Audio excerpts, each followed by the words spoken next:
Alpha Grace AG Church presents Living Word Jesus, ஜீவ வார்த்தை இயேசு. லூக்கா எழுதின சுவிசேஷம் 24ஆம் அதிகாரத்தை நாம் எடுத்துக்கொள்வோம். The Gospel of Luke chapter 24. 45 முதல் 51 வரை எல்லாரும் சேர்ந்து வாசிக்க போகிறோம். லூக்கா 24, 45 முதல் 51 வாசிப்போம். அப்பொழுது வேத வாக்கியங்களை கொள்ளும்படி திறந்து கிறிஸ்து பாடுபடவும் மரித்தோரிலிருந்து எழுந்திருக்கவும் அன்றியும் மனம் திரும்புதலும் சகல தேசத்தாருக்கும் பிரசங்கிக்கப்பட நீங்கள் இவைகளுக்கு என் பிதா வாக்குத்தத்தம் பண்ணினதை அனுப்புகிறேன். வரும் பலனால் எருசலேம் நகரத்தில் என்றார். பின்பு அழைத்து கொண்டு போய் உயர்த்தி ஆசீர்வதித்தார். அவளை ஆசீர்வதிக்கையில் பிரிந்து பரலோகத்துக்கு எடுத்துக்கொள்ளப்பட்டார். இயேசு கிறிஸ்து மரித்து அவர் உயிர்த்தெழுந்தார். எத்தனை பேருக்கு இயேசு உயிர்த்தெழுந்தார்னு நம்புறவங்களோ ஒரு அல்லேலூயா சொல்லுங்க. இயேசு மரித்தார், உயிர்த்தெழுந்தார். உயிர்த்தெழுந்த இயேசு 40 நாளளவும் இந்த பூமியில் எல்லாருக்கும் என்ன கண்ணை காண்பித்தார். 40 days, 40 நாள். 40 நாளளவும் பூமியில் ஆண்டவர் இயேசு அநேகருக்கு தன்னை வெளிப்படுத்தினார். He revealed himself to many. அநேகருக்கு தன்னை வெளிப்படுத்தி அவர் உயிரோடு இருக்கிறவராக காண்பித்தார். அதை தான் போன வாரம் பார்த்தோம். கடற்கரையில் வந்து உயிர்த்தெழுந்து யார் நின்றார்? இயேசு நின்றார்.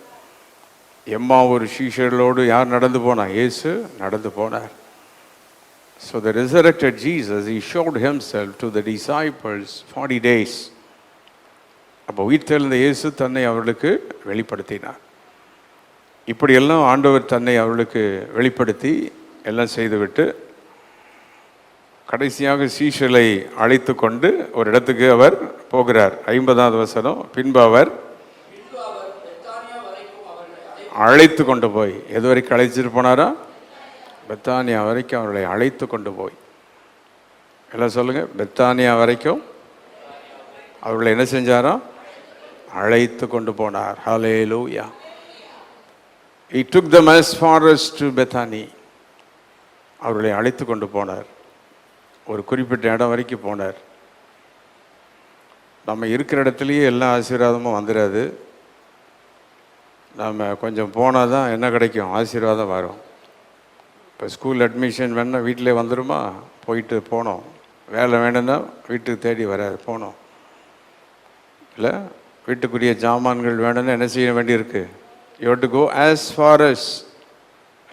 எவ்வளவு தூரம் போகணுமோ அவ்வளோ தூரம் போனால் தான் எதை பெற்றுக்கொள்ள முடியும்? எதையா ஒன்றை பெற்றுக்கொள்ள முடியும். அந்த வசனம் சொல்லு, as far us to Bethany. அந்த வசனம் பெத்தானியா வரைக்கும் அவர்கள் என்ன செய்தாரா? அழைத்து கொண்டு போனார். எல்லாம் சொல்லுங்க. பெத்தானியா வரைக்கும் அழைத்து கொண்டு போனார். சொல்லுங்க, மறுபடியும் சொல்லுங்க. பெத்தானியா வரைக்கும் சொல்லுங்க. as far as to Bethany. Bethany வரைக்கும் அவர்களை அழைத்து கொண்டு போகிறார். சிலர் கிறிஸ்துவன் ஆன உடனே எல்லாருக்கும் உடனே ஆசீர்வாதம் வந்துடும். ஞானஸ்நானம் பெற்ற உடனே என்ன வந்துடுது? ஆசீர்வாதம் வந்துடும். சர்ச்சுக்கு சும்மா போன உடனே வந்துடும். அப்படிலாம் இல்லை. நீங்கள் போக வேண்டிய தூரம் போனால் தான் என்ன வரும்? ஆசீர்வாதம் வரும். ஆலயத்துக்குனாலும் சரி, தேவனை தேடுறதுனாலும் சரி, you must take as far as the limitation that God has. தேவன் வைத்திருக்கிற அந்த அளவுக்கு போனால் தான் யாருடைய ஆசீர்வாதத்தை பெற்றுக்கொள்ள முடியும்? தேவனுடைய ஆசீர்வாதத்தை பெற்றுக்கொள்ள முடியும். சிலருக்கு வெண்ணெய் திரண்டு வரும்போது அந்த தாளிப்பானை உடஞ்சிரும். அந்த மாதிரி சிலருக்கு ஆசீர்வாதம் வர்ற நேரத்தில் அவங்களுக்கு பிரச்சனை வந்துடும். இது அவங்களுக்கே தெரியாது. சில குடும்பங்கள்லாம் எப்படின்னா, ஆண்டவர் ஆசீர்வதிக்கிற நேரம் பார்த்து பிரச்சனை குடும்பத்தில் வந்து எல்லாம் இதுவாயிரும். தேவன் வைத்திருக்கிற எல்லை வரைக்கும் போனால் யாருடைய ஆசீர்வாதத்தை பெற்றுக்கொள்ளலாம்? ஹல்லேலூயா. உலகத்துலேயே 25 வருஷம் மேரேஜ் டே, 25 வருஷம் 50 வருஷம் எல்லாம் ஏன் கொண்டாடுறாங்கன்னா அது வரைக்கும் வண்டி ஓடி இருக்குல்ல. இல்லை, அது அவ்வளோ ஈஸி கிடையாது. கல்யாணம் ஆகிறது பெருசு இல்லை, கல்யாண கார்டு அடிக்கிறது பெருசு இல்லை. ஆனால் கடைசி வரைக்கும் என்ன செய்யணும்? அது போய் ஆஸ் ஃபார் அஸ் இது போய் சேரணும். சபைக்கு கூட வர்றது பெருசு இல்லை, கடைசி வரைக்கும் சபையில் இருந்து யாருடைய ஆசீர்வாதத்தை பெற்றுக்கிடணும்? தேவனுடைய சபைக்கு வர்றது பெருசு இல்லை. ஏதோ ஒரு மெம்பர்ஷிப்புக்காக வர்றது ஒன்றும் பெருசு கிடையாது. ஆனால் ஆலயத்தில் வந்து யாருடைய ஆசீர்வாதத்தை பெறணும்? ஒரு ஆலயத்தில் இருந்து பல வருஷங்கள் உட்கார்ந்து அங்கே பட்ட பாடுகளையும் பட்டு எல்லாத்தையும் அனுபவித்து யாருடைய நன்மைகளை பெறணும்? கர்த்தருடைய நன்மைகளை பெறணும். இப்போ குடும்பத்தில் கூட ஆசீர்வாதத்தை பெறணும் அப்படின்னு சொன்னால் அதில் வர்ற மேடு பள்ளங்களெல்லாம் என்ன செய்யணும்? அட்ஜஸ்ட் பண்ணால் தான் என்ன பண்ண முடியும்? ஆசீர்வாதத்தை பெற்றுக்கொள்ள முடியும். எல்லாமே வந்து பஞ்சுமத்தை கிடையாது, எல்லாமே பஞ்சுமத்தை கிடையாது. இப்போ சொல்லுங்கள், பெத்தானியா வரைக்கும் அவர்களை என்ன செய்தாரோ? 50வது வசனத்தை எல்லாரும் வாசிப்போம். பின்பு அவர் வரைக்கும் அவர்களை போய் கைகளை அவர்களை ஆசீர்வதிக்கையில் அவர்களை விட்டு பிரிந்து. ஆசீர்வதிக்கிற நேரம் ஒரு செப்பரேஷன் வருது இல்லை? ஆசீர்வதிக்கிறவர் அவர்களை விட்டு பிரிகிறார். செப்பரேஷன், அவர்களை விட்டு பிரிகிறார். சில நேரத்தில் ஆசீர்வாதம் வரும்போது சிலர் நம்மளை விட்டு பிரிய வேண்டியிருக்கும், சிலது நம்மளை விட்டு போகும். அதெல்லாம் வந்து நம்ம லைஃப்பில் இருக்கும். ஆனால் எதை விட்டுறக்கூடாது? ஆசீர்வாதத்தை விட்டுறக்கூடாது. ஆமென், ஹல்லேலூயா. எல்லாம் கைவிதி சொல்லுங்கள். ஆசீர்வதிக்கும் போது அவர்களை விட்டு இயேசு பிரிந்து எங்கே போகிறாரு? பரலோகத்துக்கு போகிறார். இயேசுவோட நாள் கூட இருந்தார் இல்லை? அவங்களுக்கு ரொம்ப சந்தோஷம் இயேசு இருந்தது. ஆனால் இயேசு ஆசீர்வதிக்கிறார், ரொம்ப நல்லா தான் இருக்கான. இப்போ என்ன செஞ்சுறார்? நம்ம அவங்களை விட்டு பிரிந்து போகிறார், பிரிந்து போகிறார். சரி, போகட்டும். இன்னைக்கு நம்முடைய தியானம் பெத்தானியா வரைக்கும். எது வரைக்கும் போனோம்? இன்னைக்கு கர்த்தர் உங்களோடு பேசலாம். இங்கிருந்து பேசுகிற வார்த்தை யாருக்காகவும் தனிமையில் உங்களுக்காக பேசப்படுகிற வார்த்தை அல்ல, தேவன் சபைக்கு சொல்ல விரும்புகிற வார்த்தை. ஆகவே திறந்த மனதோடு இந்த வார்த்தையை கவனிக்கணும். சிலர் இந்த வசனம் என்ன குத்திச்சுமாங்கல்ல, ஊசி எதுக்கு போடுறது? குத்துறதுக்கு தான் என்ன போடுறாங்க. ஆமாம், குத்தாமல் என்ன போட முடியாது. எந்த டாக்டர் நர்ஸையாவது கேளுங்களேன், குத்தாமல் ஊசி போட முடியுமா? சிலருக்கு ஒன்றுமே வலிச்சிடக்கூடாது, ஒன்றும் அட்டாக் பண்ணிடக்கூடாது. உள்ளத்தோடு ஒரு குத்துச்சு அப்படின்னா அது யாருடைய வார்த்தைன்னு அர்த்தம்? சொரணையே இல்லைன்னா தான் அது கர்த்தருடைய வார்த்தை கிடையாது. ஆனால் உள்ளத்தில் கர்த்தர் பேசுகிறார் அப்படின்னா அது யாருடைய வார்த்தை? அது தேவனுடைய, ஆமாம், அது தேவனுடைய வார்த்தை. ஆமென். பெத்தானியா வரைக்கும் அவர்களை அழைத்து கொண்டு போனார். இந்த பெத்தானியாவை பற்றி கொஞ்சம் நாம் ஆழமாய் பார்க்க போகிறோம். பெத்தானியாவின் 7 வித அனுபவங்கள், the sevenfold experiences of Bethany. இந்த பெத்தானியினுடைய முதல் இது என்ன அப்படின்னு சொன்னால், யோவான் எழுதின சுவிசேஷம் 11ஆம் அதிகாரத்தில் பெத்தானியாவை பற்றி நாம் அங்கே பார்க்கிறோம்.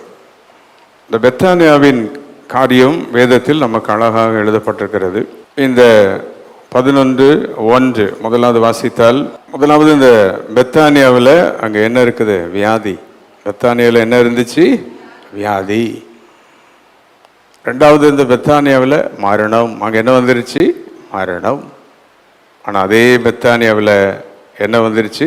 உயிர்த்தெழுதல் வந்தது. ஹல்லேலூயா. இந்த பெத்தானியா எங்கே இருந்துச்சு? 18வது வசனத்தில் பெத்தானியா ஊர், ஆமாம், பெத்தானியா ஊர் எருசலேமுக்கு சமீபமாக ஏறக்குறைய 2 மைல் தூரத்தில் இருந்தது பெத்தானியா. இந்த பெத்தானியா என்ற இடத்திற்கு இயேசு அடிக்கடி போனார். இந்த பெத்தானியாவில் ஒரு குடும்பம் இருந்தது. அந்த குடும்பம் ஆண்டவரை நேசித்தது. அந்த குடும்பத்திற்கு போய் இயேசு தங்கினார், அவளோடு இருந்தார், அவளுக்காக ஜெபம் பண்ணினார். அப்போ இந்த பெத்தானியாவில் அங்கே வியாதி இருக்கிறது, பெத்தானியாவில் மரணம் இருக்கிறது. ஆனால் பெத்தானியாவில் யார் உயிரோடு எழும்பினா? அது லாசரு உயிரோடு எழும்பினான். ஆமென். 44வது வசனத்தில் வெளியே வந்தான்.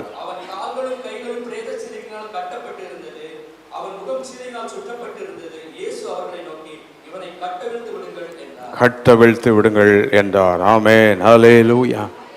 அப்போ இந்த பெத்தானியா என்பது ஒரு முக்கியமான இடம் வேதத்தில். இப்போ ஆஸ் ஃபாரஸ்ட் பெத்தானி அப்படின்னா பெத்தானியா வரைக்கும் அவங்களை அழைச்சிட்டு போகிறார் அப்படின்னா அந்த வேதத்தில் லிட்டரலாக அந்த இடத்துக்கு கொண்டு போனார், உண்மைதான்.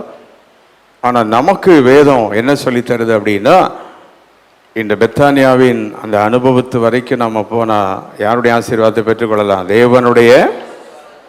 முதலாவது பெத்தானியாவில் இயேசுவை நேசித்த ஒரு குடும்பம், இயேசுவை நேசிக்கிற குடும்பம். இயேசுவை நேசிக்கிற குடும்பமாக இருந்த உடனே லாசரு மரித்த உடனே யார் போயிடலை? இயேசு போயிடலை. போக முடியல. உங்களுக்கு பாஸ்ட் ஒருவேளை வரல அப்படின்ன உடனே சிலருக்கு பயங்கர கோபம் வருத்தம்லாம் வரும். இவர் என்ன முந்தியெல்லாம் வருவார், இப்போ என்ன செய்ய மாட்டேங்காரு, வரமாட்டேங்காரு. அப்படி தான் வரமாட்டார், எழுதி வச்சுக்கிடுங்க, அப்படி தான் இருப்பார். அதெல்லாம் யாரும் ஒன்றும் செய்ய முடியாது. இதுதான் பெத்தானியா அப்படின்னு. என்ன அர்த்தம்னா இயேசுக்கு தெரியும் எப்போ போகணும் எப்போ போக வேண்டாம் அப்படின்னு. எப்போதுமே ஆரம்ப காலத்தில் நீங்கள் விசுவாசிகளாக இருக்கும்போது ஊழியக்காரங்க உங்களை ஸ்டடி பண்ணுறதுக்காக கொஞ்சம் உங்களோட நெருங்கி இருப்பாங்க. பாஸ்டர்ஸ், ஊழியக்காரங்க, குடும்பங்கள் என்ன பண்ணுவாங்கன்னா உங்களை நல்லா ஸ்டடி பண்ணி நல்ல உறுதியாக்குறதுக்கு உங்களை என்ன செய்வாங்க, நல்ல ஸ்டடி பண்ணுவாங்க. நீங்கள் கொஞ்சம் வளர்ந்த பிற்பாடு அவங்க கொஞ்சம் தனியாக தான் நிற்பாங்க. இதை முதல்ல விசுவாசிகள் புரிஞ்சுக்கிடுது. உங்கள் பிள்ளை எத்தனை வயசு வரைக்கும் இடுப்பில் தூக்கி வைப்பீங்க சொல்லுங்கள்? 25 வயசு, 32 வயசு, சொல்லுங்கள். எத்தனை வயசு வரைக்கும் இடுப்பில் தூக்கி வைக்கலாம்? இப்போ 2 வயசுக்கு என்ன செய்ய முடியல, தூக்கி வைக்க முடியாது. 2 வயசு தூக்கி வைக்க முடியாது. இப்படிப்பட்ட காலத்தில் விசுவாசிகளை எல்லாரும் தூக்கி என்ன செய்ய முடியாது, சுமக்க முடியாது. பெத்தானியா அப்படின்னால என்ன அர்த்தம் அப்படின்னா, ஆனால் அந்த குடும்பம் பெத்தானியாவில் இருந்து இயேசுவை நேசித்தது, இயேசுவை புரிந்து கொண்டார்கள். ஆனால் இயேசுவின் அற்புதத்தை அவர்கள் பெற்றுக்கொண்டார்கள். ஆமென். யாருடைய அற்புதத்தை பெற்றுக்கொண்டார்கள்? இயேசுவின்.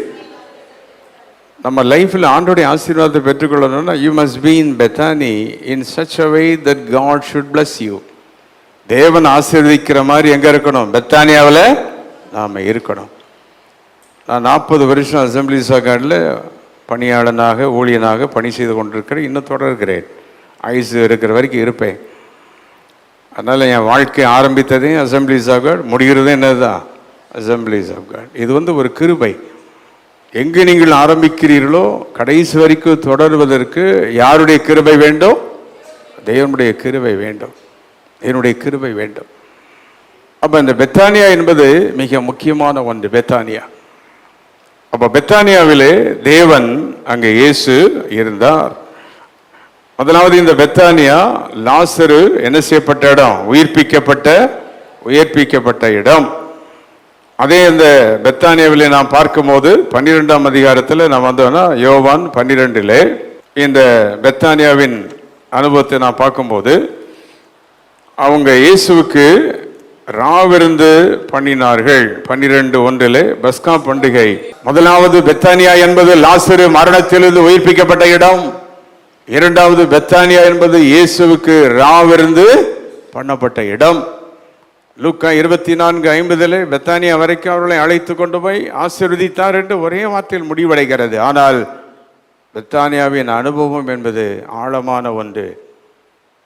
இந்த கூட போய் பெத்தானியா வரைக்கும் போனாங்கள்ல, இவங்க அத்தனை பேர் இந்த பெத்தானியாவில் இயேசு எங்கெல்லாம் போனாரோ கூட இருந்து they experienced all the experiences of Bethany.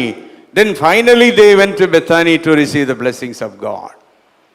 இயேசு கூட இருந்து இயேசு பெத்தானியாவில் எப்பெல்லாம் போனாரோ, எங்கெல்லாம் என்ன செஞ்சாரோ, கூட எல்லா இடத்துக்கும் போயிட்டு தான் கடைசியில் எங்கே போனாங்க? பெத்தானியாவுக்கு போய் யாருடைய ஆசீர்வாதத்தை வாங்கினாங்க? இயேசுவின் ஆசீர்வாதத்தை அவர்கள் பெற்றுக்கொண்டார்கள். அப்போ இந்த இடத்துல இயேசு பெத்தானியாவில் அவர்களை அழைத்து கொண்டு போன இடம். முதல்ல இயேசு போகும்போது அந்த மார்த்தாள் மரியாளுக்கு வீட்டுக்கு போனார், ராவிருந்து பண்ண இடத்துக்கெல்லாம் போனார். ஆனால் ஆசீர்வதிக்கப்படும் போது ஒலிவ மலைக்கு அருகே பெத்தானியாவின் கிராமத்திற்கு வெளியே கரடுமுரடான இடத்துல கூட்டிகிட்டு போய் அவர்களை அங்கே வைத்து தான் யார் ஆசீர்வதித்தார்? தேவன் அவர்களை ஆசீர்வதித்தார். ஹல்லேலூயா, ஹல்லேலூயா. எல்லாம் கை வைத்து பெத்தானியா வரைக்கும் அவர்களை அழைத்து கொண்டு போய் ஆசீர்வதித்தீரே. என் வாழ்க்கையில் உமக்கு எது வரைக்கும் நான் பின்தொடரணுமோ நான் பின்தொடருவேன். நீர் என்னை ஆசீர்வதிக்கிற வரைக்கும், உங்களுடைய ஆசீர்வாதத்தை பெற்றுக்கொள்ளுகிற வரைக்கும், உங்களுடைய மகிமையை பார்க்கிற வரைக்கும் நான் என்ன செய்யணும்? பின்தொடர வேண்டும், பின்தொடர வேண்டும். என்னுடைய மகிமையை காண வேண்டும். உங்கள் வாழ்க்கையில் ஒரு இடத்துல பல வருடங்கள் இருந்து குடும்பங்களிலேயோ வேலையிலேயோ ஒரு இடத்துல நல்ல தக்க வைத்து கொண்டு இருந்து வாழ்வது தான் யாருடைய கிருபை? தேவ கிருபை. ஹல்லேலூயா. ஆசீர்வதிக்கிற ஆண்டவர் எந்த இடத்துல நம்மளை ஆசீர்வதிச்சிருவார். சிலருக்கு இக்கரைக்கு அக்கறை பிரச்சனை மாதிரி எங்கேயும் அங்கேயும் ஓடிக்கிட்டு இருப்பாங்க. ஆசீர்வதிக்கிற தேவன் எங்கேயும் நம்மை ஆசீர்வதித்து விடுவார். கூட யார் இருந்தால் போதும்? ஆசீர்வதிக்கிற இயேசு இருந்தால் போதும். ஹல்லேலூயா. ஆசீர்வதிக்கிற இயேசு நம்மோடு இருக்கும்போது நம்மை அழைத்து கொண்டு போகிற இடத்துக்கு கொண்டு போய் என்ன செய்வார்? அழைத்து கொண்டு போய் நம்மை ஆசீர்வதிப்பார். இப்போ லூக்கா 24:50 மீண்டும் எடுத்துக்கொள்வோம் எல்லாரும். பின்பு அவர் பெத்தானியா வரைக்கும் அவர்களை அழைத்து கொண்டு போய் நம்முடைய கைகளை வைத்து அவர்களை என்ன செய்தாராம்? ஆசீர்வதித்தார். ஹல்லேலூயா. Jesus took them as far as to Bethany and he blessed them there. முதலாவது பெத்தானியா லாசரு உயிர்ப்பிக்கப்பட்ட இடம். மரணம் ஜெயமாய் மாறி நடந்த பெத்தானியா. ஆமென், ஹல்லேலூயா. உங்கள் வாழ்க்கையில் பெத்தானியாவின் எக்ஸ்பீரியன்ஸ் என்ன அப்படின்னா, ஏகப்பட்ட வியாதி வரும், பிரச்சனை வரும், போராட்டங்கள்லாம் வரும். அதெல்லாம் ஜெயிச்சாதான் என்ன லைஃப் நமக்கு? பெத்தானியா லைஃப். நம்ம வர்ற பிரச்சனையில் நம்ம அழிந்து விடாமல் ஆண்டுடைய வல்லமைக்கு காத்திருந்து அதிலிருந்து வெளியே வரணும். எந்த பிரச்சனையும் நம்ம அழித்து விடவே அழித்து விடாது. யார் இருக்கும்போது? இயேசு நம்மோடு இருக்கும்போது. ஹல்லேலூயா. நம்புகிறவர்கள் கரங்களை வைத்து ஆமென் என்று சொல்ல முடிந்தால் ஹல்லேலூயா. இயேசு இருக்கும்போது பெத்தானியாவிலே மரணம் என்னமா மாறும்? உயிர்த்தெழுதலாய் மாறும். இயேசு இருக்கும்போது பெத்தானியாவிலே வியாதி வந்தால் அங்கே உயிர்த்தெழுதல் வரும். ஆமென். கை வைத்து சொல்லுங்க, வியாதி உயிர்த்தெழுதலாய் மாறும், மரணம் உயிர்த்தெழுதலாய் மாறும். இயேசு இருந்தால். ஆமென். இயேசு பாருங்க, உலகத்தில் வாழ்ந்த நாட்களில் அவர் பல இடங்களுக்கு சுற்றி திரிந்தார், பல பட்டணங்களுக்கு அவர் சுற்றி திரிந்தார். ஆனால் குறிப்பாக சில இடங்களை அவர் நேசித்தார், சில நொந்து போன குடும்பங்களை நேசித்தார். இந்த லாசரு குடும்பம் தாய் தப்பனே இல்லை, 3 பிள்ளைகள் தான், அனாதை போல அந்த குடும்பம். ஆனால் இயேசு அவர்களை நேசித்தார். ஆமென், ஹல்லேலூயா. இயேசுவின் அன்புக்கு நாம் பாத்திரவான்களாக இருக்கணும். ஆண்டவர் உங்களை நேசித்தார்னா அந்த நேசத்துக்கு நம்ம என்னவா இருக்கணும்? அந்த பாசம் அதற்குரிய பாத்திரமாக நாம் இருக்கணும். ஆண்டவருடைய அன்பை இழந்துடக்கூடாது. உங்கள் மேலே ஆண்டவர் ஒரு ரெஸ்பெக்ட் வச்சுருப்பார், உங்கள் மேலே தேவன் ஒரு மரியாதை வச்சுருப்பார். அந்த மரியாதையை இழந்துடக்கூடாது. சபையில் கூட நீங்கள் விசுவாசியாக பல வருஷம் இருந்து இப்படிலாம் இருக்கும்போது உங்களுக்கு என்ன இருக்கும்? ஒரு மரியாதை, ரெஸ்பெக்ட் இருக்கும். அதை பாதுகாத்துக்கிடணும். கை வைத்து ஆண்டவர் நோக்கி, ஆண்டவரே என்னுடைய மரியாதை, எனக்கு நீர் வச்சிருக்கிற அந்த அந்தஸ்தை என் வாழ்க்கையில் என்ன செய்யணும்? பாதுகாத்து கொள்ளணும். ஹல்லேலூயா. நீ என்ன செஞ்சிருவேன், நான் என்ன செஞ்சிருவேன் அப்படின்னா முடிஞ்சது, அவ்வளோதான். குடும்பத்தில் கூட அப்படிதான். இன்னைக்கு ஏன் அநேகருடைய அந்தஸ்து இல்லாமல் போகுது? குடும்பத்தில் தகப்பன் என்ற மரியாதையை பாதுகாத்து கொள்ளணும், தாய் என்ற மரியாதையை குடும்பத்தில் பாதுகாத்து கொள்ளணும். பிள்ளைகளுக்கு தேவன் கொடுக்கிற மரியாதை அந்தஸ்து என்ன செஞ்சுக்கிடணும்? பாதுகாத்து கொள்ளணும். நீ என்ன செஞ்சிருவேன் அப்படின்னா செய்ய வேண்டியதை செஞ்சு காமிப்பாங்க, அவ்வளோதான். நமக்கு தேவன் கொடுக்கிற ஸ்டேட்டஸ், தேவன் கொடுக்கிற அந்தஸ்து எல்லாம் கை வைத்து கத்துற ஸ்தோத்திரம் பண்ணி என்னுடைய அந்தஸ்தை காத்துக்கிடணும். கையஸ்தி ஜெபம் பண்ணுங்க. ஆண்டவரே, என் குடும்பத்துக்கு உங்கள்கிட்ட ஒரு ஸ்டேட்டஸ் இருக்குது, என் வாழ்க்கையில் உமக்கு ஒரு மரியாதை வச்சிருக்கிறீர், அதை நான் பாதுகாத்து கொள்ளணும். ஹல்லேலூயா. அதை நான் பாதுகாத்து கொள்ள வேண்டும், பாதுகாத்து கொள்ள வேண்டும். உங்களுக்கு கூட ஊழியக்காரங்க ஒரு ஸ்டேட்டஸ் வச்சுருப்பாங்க, ஒரு ரெஸ்பெக்ட் வச்சுருப்பாங்க. ஒருவேளை ஒரு நேரம் உங்களுக்கு கடினமாக பேசினாலும் உன்னை செஞ்ச உடனே நீங்கள் கடாமடன் பண்ணிட்டீங்கன்னா அந்த ஸ்டேட்டஸ் போயிடும். நம்ம லைஃப்பில் 1000 பிரச்சனை வந்தாலும் நமக்கு இருக்கிற அந்தஸ்துக்காக அதெல்லாம் பல்ல கடிச்சுக்கிட்டு என்ன செய்யணும், சமாளித்து அந்த அந்தஸ்தில் நம்ம இருந்தோன்னா வாழ்க்கை முடிவு ஆசீர்வாதமாக இருக்கும். ஹல்லேலூயா. வாழ்க்கையின் முடிவு ஆசீர்வாதமாக இருக்கும். அசம்பிளி சகலில் நுழையும் போது ஒரு பெரிய சபையில் தான் பாஸ்டர் மோகன் அவங்களுக்கு அசிஸ்டண்ட்டாக தான் வந்தேன். ஆனால் ஒரு 3 வருஷம் கழித்து உடனே என்னை தூக்கி ஒரு கிராமத்தில் போட்டார்கள், அரக்கோணம் என்ற இடத்துல. அங்கே போய் வேகமாக ஊழியம் செய்து 25 ஆத்துமாக்கள் ஆலயத்தை கட்டி அப்படியெல்லாம் கொண்டு வந்த நேரத்தில் சொன்னாங்க, கல்பாக்கம் போ தம்பி அப்படின்னாங்க. உடனே இங்கே கொண்டு காட்டுக்குள்ளே போட்டான். 87 நாங்கள் குடும்பமாக அங்கே வரும்போது, இது ஒரு காடு, ஈஸியாக கிடையாது, ஒத்தடி பாதம், மாட்டு வண்டி போகிற ரோடு தான் இது, 1 டபுள் 8 மட்டும்தான் போகும். அப்போ நானும் ஹெர்குலஸ் சைக்கிள் தான் வச்சுருந்தேன். அந்த சைக்கிளில் எங்கேருந்து முகையூருக்கு நான் போவேன். அப்படி தான் வாழ்க்கை ஆரம்பமாச்சு. உடனே யாரும் மேலே வந்துட முடியாது. அப்படின்னா அந்தஸ்தை காத்துக்கொள்ளணும். உடனே நான் போய் அந்த ஸ்தாபனத்தில் போய் இவ்வளோ நாள் உன் கூட இருந்தேன், என்ன தூக்கி எங்கே கொண்டு போட்டுட்டியே, வில்லேஜில் கொண்டு போட்டுட்டியே அப்படின்னு கர்ற முர்ற அப்படின்னு இருந்தால் ஒன்றும் செய்ய முடியாது.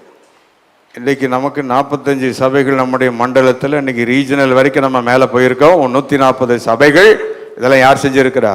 அதனால் ஆண்டோடைய வார்த்தையை நீங்கள் கேட்கும் போது ஆண்டவர் நம்ம வாழ்க்கையில் நமக்கு ஒரு அந்தஸ்தை வச்சுருப்பார். பெத்தானியா கிராமத்திலிருந்து அந்த லாசருவின் குடும்பத்துக்கு தேவன் ஒரு ஸ்டேட்டஸ் வச்சுருந்தார். வியாதி வந்த உடனே யாரை குறை சொல்லிடக்கூடாது, இயேசுவை. வியாதி எல்லாருக்கும் தான் வரும், உடனே இயேசுவை குறை சொல்லிடக்கூடாது. செத்தை போயிட்டான் லாசரு, அவங்க யாரும் யாரை குறை சொல்லலை, இயேசுவை குறை சொல்லலை. அப்போ அந்த என்ன சொல்கிற மாற்றாள் மாதிரி என்ன சொன்னாங்க தெரியுமா? அவன் மரித்தாலும் உயிரோடு எழும்பிடுவான் நீர் வந்தா. அதான் அவங்க நம்பிக்கை. உங்கள் வாழ்க்கையில் how you maintain the status with God, how you maintain your status with the church, are you maintaining your status with God? சில ஆளுங்க சின்னதுக்கெல்லாம் மொஞ்ச தூக்கிட்டு அலைவாங்க. சின்னதுக்கெல்லாம் ஒன்றும் வாயத்திறந்து ஒன்றும் சிலட்டு சொல்லிட முடியாது. பார்த்துருக்கீங்களா? சில வீட்டில் சில புருஷ மனைவியெல்லாம் சிடுமூஞ்சி மாதிரி இருப்பாங்க, உமனாமஞ்சி, ஒன்றும் வாயத்திறந்து பேசிட முடியாது. பேசின உடனே இஞ்சி தண்ணி குரங்கு மாதிரி ஆகிடுவாங்க, உடனே சுருண்டு படுத்துக்கிடுவாங்க. இந்த மாதிரி ஆள்கிட்ட யார் டீல் பண்ண முடியும்? நம்ம வாழ்க்கையில் கவனமாக இருக்கணும். ஆமென், ஹல்லேலூயா. சின்னதுக்கெல்லாம் போய் கோச்சுக்கிறது, படுத்துக்கிறது, மொஞ்சத்துக்கு போயிடுறது. ஒரு வாத்தியார் இருக்காருன்னா பிள்ளைகளை பற்றி ஏதாவது சொல்லி கொடுப்பார், வீட்டு பாடலாம் கேட்பார். என்ன சொன்னாலும் மூஞ்ச தூக்கிட்டு போனால் கோழி முட்டை ஒன்று போடுவார், பெரிய முட்டையை போட்டு மண்டையில் முட்டையை வச்சு அனுப்புவார். இப்படி தான் நடக்கும்.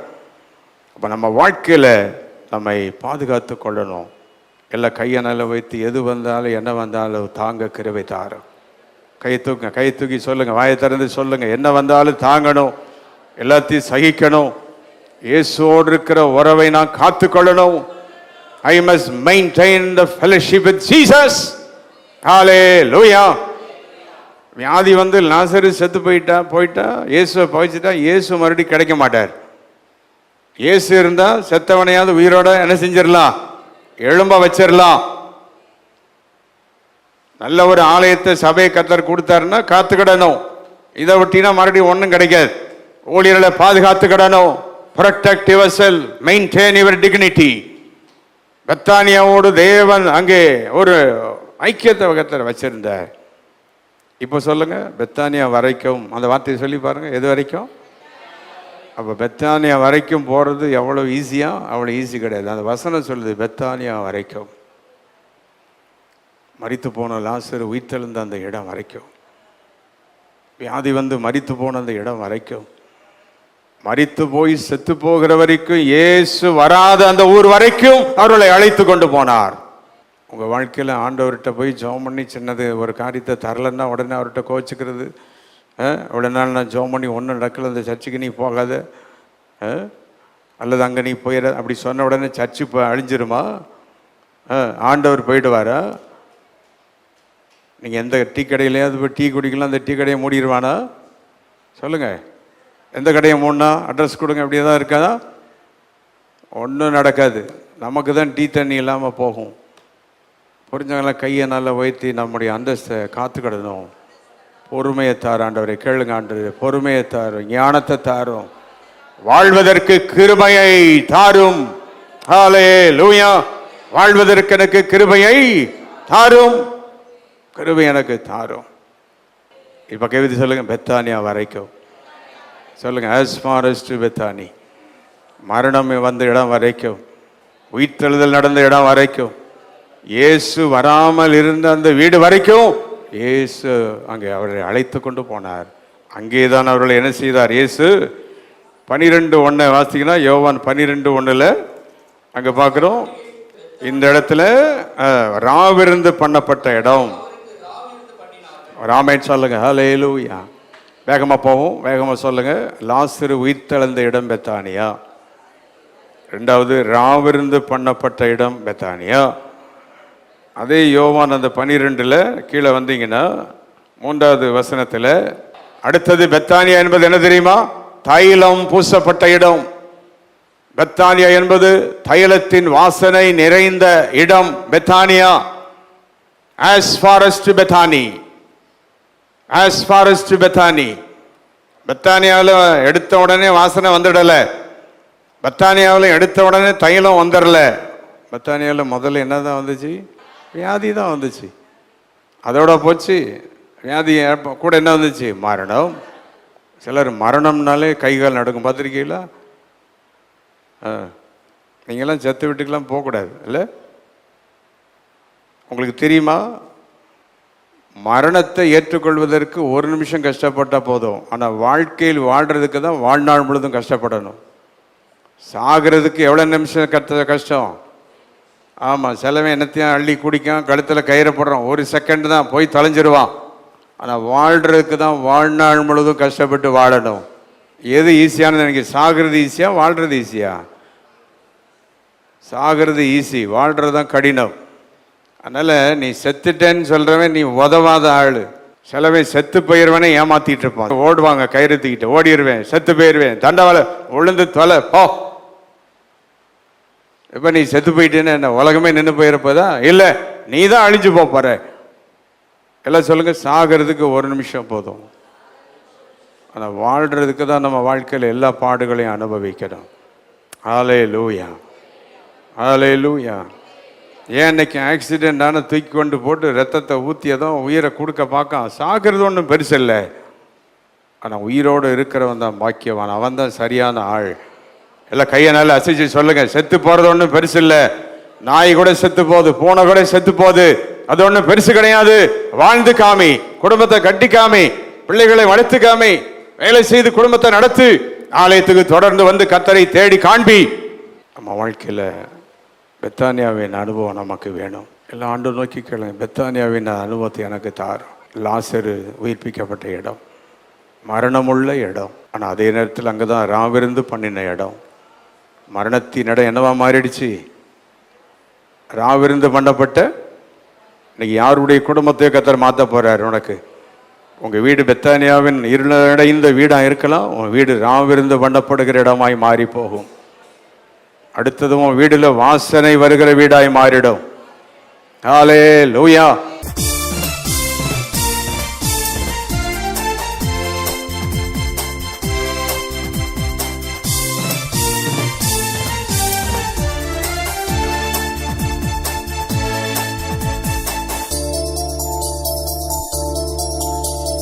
Our address, Reverend J.